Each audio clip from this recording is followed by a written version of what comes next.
Welcome back, ladies and gentlemen, with our main topic today.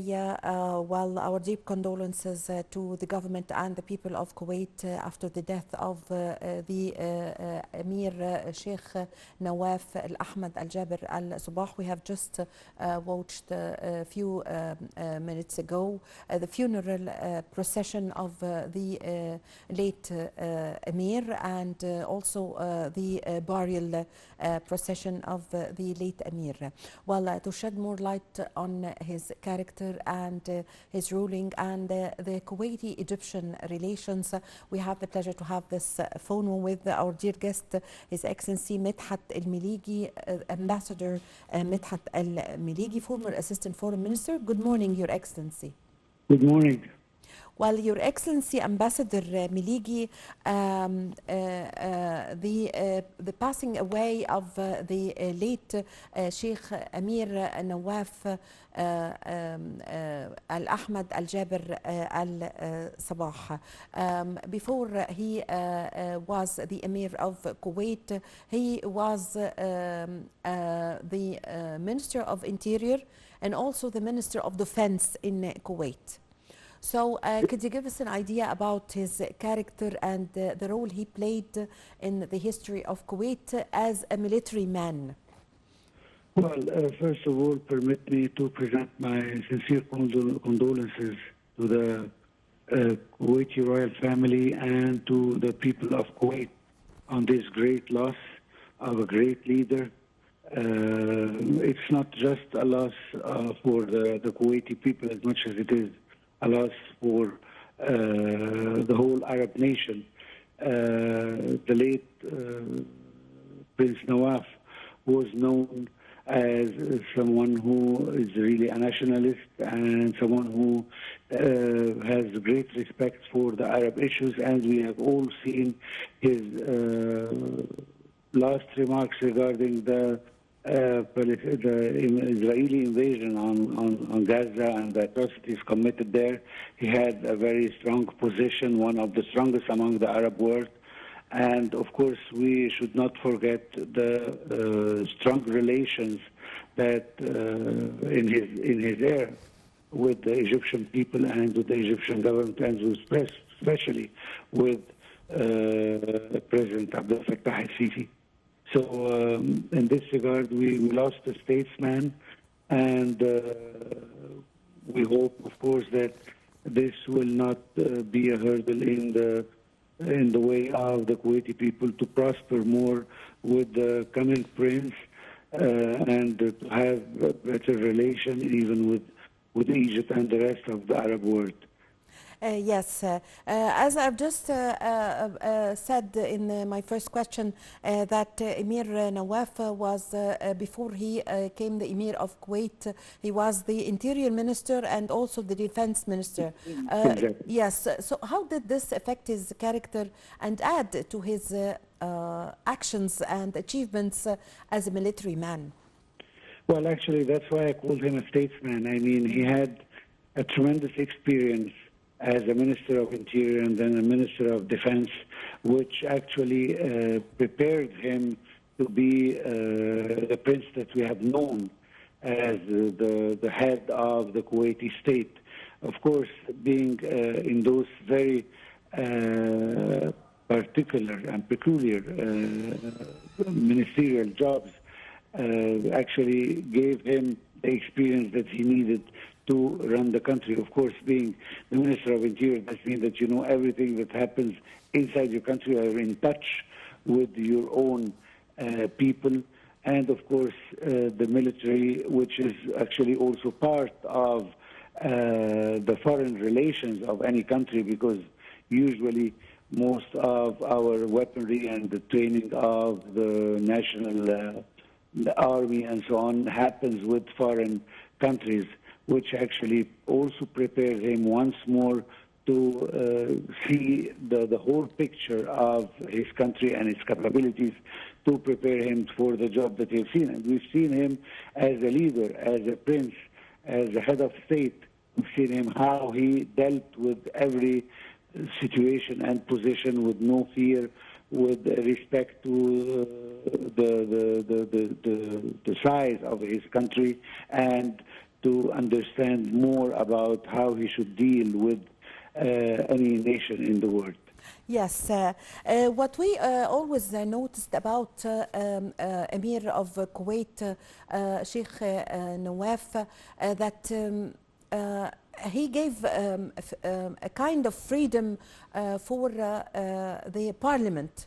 The parliament of Kuwait, the members of the parliament were very strong and were able to criticize and were able to discuss whatever the decisions of the government. So how did you see this? Well, actually, I mean, we have to give the credit to the Kuwaiti regime in general for giving such liberation for the parliament, which is one of the strongest in the region. Yes. And doing very clear jobs in respecting the rights of the Kuwaiti people and the people who are living in Kuwait. Let's not forget that many foreigners lived on the land of Kuwait and helped its prosperity and help it to gain the place where it is right now, whether in the ICC or in the Arab world and the international arena. But of course, during the time of Prince Nawaf, the parliament have gained more and more respect by its freedom of speech and its right to express any subject that the people need to speak about and to find a solution to it. Let's not forget that the Kuwaiti people, ever since what happened in Iraq and the war with Iraq, and have adopted a new policy which is more liberation of its own people and the liberation of the people who are living under its skies, as long as it is within the law and respecting the law. So from now, the Parliament of Kuwait gained more and more power to express its opinion and express the sound of the people voted for those members, and that's why we are seeing Kuwait thrive more and more towards prosperity and towards stability in the political system. Yes, so concerning the achievements by since Prince Nawaf came to office or to power since the year 2020, give us an idea about his achievements for Kuwait. Well, actually, the achievements for Kuwait were numerous. I mean, we have to mention how the involvement of Kuwait with countries of the Gulf area, which is a very important pillar in most of the Gulf countries.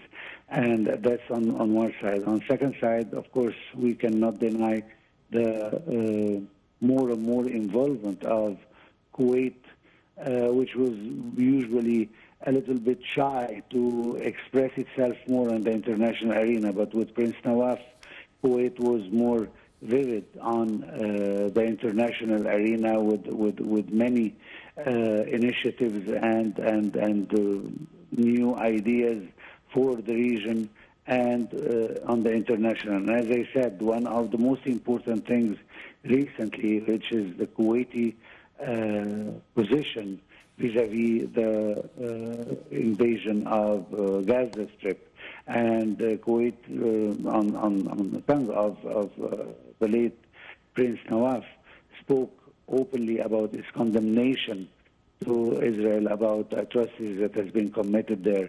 So actually in various fields, and especially in the new economic projects that was inaugurated and was seen during his reign, actually prospered even more, and he was very loved by his own people because of what he managed to achieve and to put Kuwait in the place it deserves in the international arena.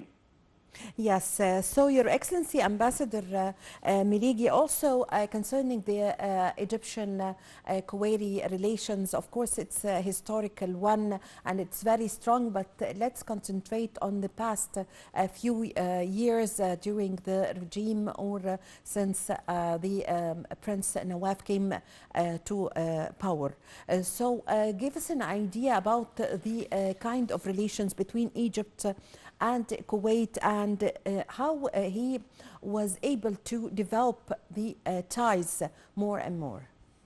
Well, first let me start by the historical relation between Egypt and Kuwait, Yes. and over the years, the millions of Egyptians who actually worked in Kuwait and helped it to gain the place where it is right now. And this has been known for decades, how that the Egyptians who work there helped in the prosperity of Kuwait. But having said that, this is not the only thing. I mean, I have to go back to the invasion of the Iraqi army to the lands of Kuwait, and the freedom of the Kuwaiti territory wouldn't have been possible without the Egyptian terrestrial Yes. army that managed to enter after the, of course, bombardment of the Allied forces on the Iraqi army, and then the Egyptian invasion came, which was actually not the invasion. I'm sorry, the Egyptian terrestrial army who managed to regain the land and reclaim it again for the Kuwaitis, and this is a cornerstone of the relations between Kuwait and Egypt.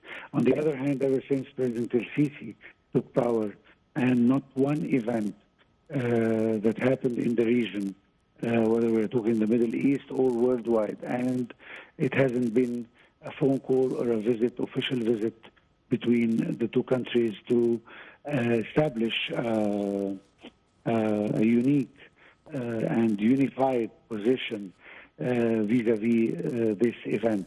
So, I mean, we've seen on various occasions several phone calls and even visits from both sides. The Egyptian president visiting Kuwait, or many officials coming from Kuwait to visit Egypt and so on. So I think the relation have seen a great deal of advancement and progress in the time of Prince Nawaf. But I think that he managed to put this relation in a very special place, and we hope that it will continue as much and as further as it went with the new prince that is going to take power very soon. Yes. So, do you think, Your Excellency Ambassador Meligi, that the family of Al-Sabah is inheriting from one to another the strong relations of Kuwait and Egypt between each other, these historical and strong ties? Well, actually, I mean, the relations between Egypt and Kuwait has always been a very strong one, and it was even different from our relation with other countries in the same area. And I hope it's becoming a strategic need for both countries to keep such strong relations after what they have seen, that with their cooperation, they can achieve much more for themselves and for the Arab nation. So I'm sure that whoever will take power the Crown Prince who will take power will definitely continue to seize this relation, not just for the sake of having good relations with Egypt, which is Yes. the biggest country in the Arab world, but for benefits that will definitely be profitable for both countries, and especially also for the region that we are living in, which is in turmoil right now. Yes. Because of many things. Let's also mention that Kuwaiti involvement in the region was in very good intentions. I mean, we've seen other countries from the Arab world intervening with internal affairs of other Arab countries, which we haven't seen with Kuwait. Kuwait was always trying to exert its political interest in good faith and in good intentions toward the rest of the Arab countries. And this is why it's one of the most important countries in the region. But if we look at maybe other countries, we will not see the same non-insertion of internal affairs as we've seen it with the state of Kuwait. And we hope, of course, it will continue to do the same. Yes, I thank you very much for your time. Thank you for your valuable information. I really had the honor to have this phone with you, Your Excellency Ambassador Medhat Meligi, former Assistant Foreign Minister. Thank you very much for joining us over the phone. Ladies and gentlemen, a short break and I'm going to be back with you.